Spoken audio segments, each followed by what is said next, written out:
Hello and namaste everyone. I'm Okiki Mochibista and welcome to my YouTube channel. So आज चाहिँ म vlog गर्दैछु and ignore this किनकि म उठ्ने बित्तिकै literally क्यामेरा अन गरेर बसिरहेको छु अनि आज चाहिँ मेरो जापानिज स्कुलको फर्स्ट डे हो. बेसिकली आज चाहिँ ओरिएन्टेसन प्रोग्राम मात्र हो एन्ड भोलिदेखि चाहिँ प्रोबब्ली क्लास सुरु हुन्छ. So that's why I am vlogging today. हेरौँ के हुन्छ एन्ड मलाई चाहिँ त्यहाँ 10 बजे पुग्नु छ and it's already 8:45 right now. So let's quickly get ready and let's go.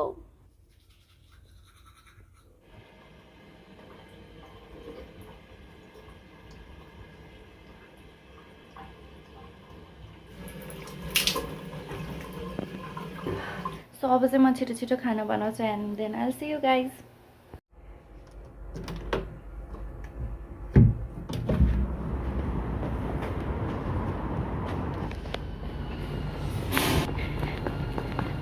So म ढिला भएर छिटो छिटो निस्किसक्यो. हो 10 मिनटमा मलाई पुग्नु छ. सो मलाई चाहिँ लेट भएर म यहाँ छिटो छिटो जाँदैछु. मेरो नजिकै भएर म साइकलमा सबजना यसरी साइकलमा जाँदैछन्. मेरो चाहिँ नजिकै छ अनि त्यही भएर हिँड्दै आएँ म चाहिँ. अब आइपुग्न आइसक्यो भ्लग अनि सो म चाहिँ भर्खर आइपुगेँ होइन. गर्मी भयो.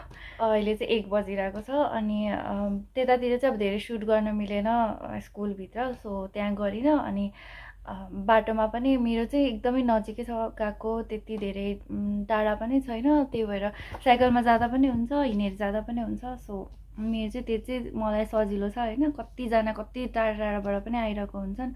मेरो चाहिँ लाइक 5 मिनट मात्र पर छ साइकलमा. सो मलाई चाहिँ एकदमै धेरै इजी हुने भयो. अनि ओरिएन्टेसनमा चाहिँ त्यही हो हामीलाई रुल्सहरू भन्नुभयो होइन. यो स्कुलमा चाहिँ फलो गर्ने रुल्सहरू हो यो चाहिँ. अनि त्यस पछाडि 4 कसरी फाल्नुपर्छ. हामी यहाँ चाहिँ सबै कुरा नेपालमा जस्तो हुन्न. सबै कुरा यहाँ चाहिँ सेपरेट गरेर फाल्नुपर्छ नि त. कुन 4 रेड प्लास्टिकमा, कुन चाहिँ 4 ब्लू प्लास्टिकमा, कुन चाहिँ येल्लोमा यस्तै छुट्याएर फाल्नुपर्ने हुन्छ जुन हामीलाई थाहा हुँदैन. सो त्यही कुराहरू चाहिँ हामीले सिकाउनु भयो. अनि प्लस साइकल चलाउँदाखेरि पनि यति धेरै रुल्स छ कि जापानमा चाहिँ झन् अहिले नयाँ चाहिँ एकदमै धेरै स्ट्रिक्टली धेरै रुल्सहरू आएको छ. सो त्यो रुल्सहरू पनि हामीलाई सिकाउनु भयो.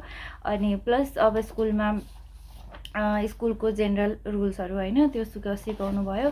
सो त्यही हो आज चाहिँ त्यही रुल्सहरूको कुरा भयो. अनि भोलिदेखि चाहिँ अब कन्टिन्यू स्कुल जानुपर्छ.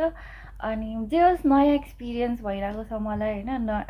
लाइक नयाँ स्कुल, नयाँ रुल्सहरू, नयाँ इन्भाइरोमेन्ट, एकदमै धेरै नयाँ कुरा पनि एक्सपिरियन्स गर्न पर्छ भनेर नै आएको हो जापान. सो एकदमै रमाइलो भइरहेको छ मलाई त. त्यही हो आजको भ्लग चाहिँ यति नै थियो. मैले धेरै बनाइनँ. जस्ट मेरो लाइक फर्स्ट डे चाहिँ कस्तो हुन्छ एक्सपिरियन्स भनेर क्याप्चर गर्नलाई बनाएको हो. Hope you enjoy it. अनि यस्तै भिडियोजहरू डे इन माई लाइफ या के गर्छु म अरू त्यो सबै जान्नु छ भने please comment down below and I will make it. So yeah, that's it for today. See you guys soon.